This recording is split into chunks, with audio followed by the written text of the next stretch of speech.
જય માતા ખેડૂત મિત્રો, આજે તારીખ 13 એપ્રિલ 2025 ને આજની સવારની હવામાન અપડેટની અંદર માહિતી મેળવીએ તો ગુજરાતનું હવામાન આગામી દિવસની અંદર કેવું જોવા મળશે.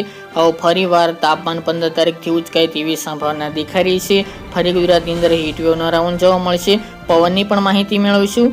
ચેનલમાં નવા હોય તો ચેનલને સબસ્ક્રાઇબ કરી નાખજો અને વિડીયોને લાઈક આપીને તમામ ખેડૂત ભાઈને શેર કરી દેજો. હાલ ગુજરાતની અંદર વરસાદી માહોલ જોવા મળી રહ્યો છે. છેલ્લા 2 દિવસથી ગુજરાતની અંદર અમુક જગ્યાએ વરસાદી ઝાપટા પણ જોવા મળી રહ્યા છે. ગુજરાતનું હવામાન અત્યારે મિક્સ જોવા મળી રહ્યું છે, એટલે કે ગરમીમાંથી રાહત જોવા મળી રહી છે. તેની સાથે મિત્રો જ્યાં ગરમીનું પ્રમાણ વધુ જોવા મળી રહ્યું તો અસ્થિરતા સર્જાણી હતી ત્યાં વરસાદી ઝાપટા જોવા મળી રહ્યા છે. ખાસ કરીને મિત્રો 2 દિવસથી ભાવનગરના અલગ અલગ વિસ્તારની અંદર વરસાદી ઝાપટા જોવા મળી રહ્યા છે. ગઈકાલના રોજમાં પણ ભાવનગરના તળાજાલા આંબલા વિસ્તાર હોય, સિહોર તાણા જેવા વિસ્તારો હોય, અમરેલીના પણ અમુક ગ્રામ્ય વિસ્તારની અંદર વરસાદી છાંટાથી લઈને વરસાદી ઝાપટા કરા સાથે જોવા મળી રહ્યા હતા. તેમજ ઉત્તર ગુજરાતના 1-2 વિસ્તારની અંદર છાંટછૂટ પણ જોવા મળી હતી. સાંજ દરમિયાન મિત્રો વરસાદી ઝાપટા જોવા મળી રહ્યા હતા અને મિત્રો ગઈ રાત દરમિયાન પણ ગાજવીજ સાથે તોફાની માવઠું પણ અમુક ભાગોની અંદર જોવા મળી રહ્યું હતું. હવે મિત્રો 11 અને 12 તારીખ દરમિયાન માવઠાને લઈને આગાહી કરવામાં આવી હતી.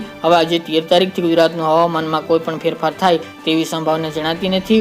ઉત્તર ભારતમાંથી જે 2 સિસ્ટમો હતી, વેસ્ટર્ન ડિસ્ટર્બન્સ તે હવે ધીરે ધીરે આગળ જતા રહ્યા છે, જેના કારણે હવે ગુજરાતની અંદર માવઠાની સંભાવના નહિવત ગણી શકાય. આ ચોક્કસપણે ગુજરાતમાં 1-2 સેન્ટરની અંદર ભારે ઝાપટા પણ જોવા મળ્યા હતા, પરંતુ મિત્રો આજથી હવે ધીરે ધીરે ગુજરાતનું હવામાન ફરી તાપમાન ઊંચા તરફ જોવા મળશે. એટલે કે 15 તારીખ સુધી હજુ તાપમાન નીચું ચાલશે, કારણ કે અત્યારે પવનની ઝડપ વધુ જોવા મળી રહી છે, જેના કારણે તાપમાનમાં થોડી રાહત મળે અને ઠંડક પ્રસરે, એટલે કે ભેજવાળા પવન આવી રહ્યા છે, જેના કારણે તાપમાન હજુ 2-3 દિવસ દરમિયાન નીચું જોવા મળશે. ત્યારબાદ મિત્રો 15 તારીખથી ફરી પાછું તાપમાન ધીરે ધીરે 1-2 ડિગ્રી વધતું જોવા મળી શકે છે અને ફરી પાછું મોટાભાગના ભાગોની અંદર 40 ડિગ્રી પાર તાપમાન નોંધાય તેવી સંભાવના દેખાઈ રહી છે.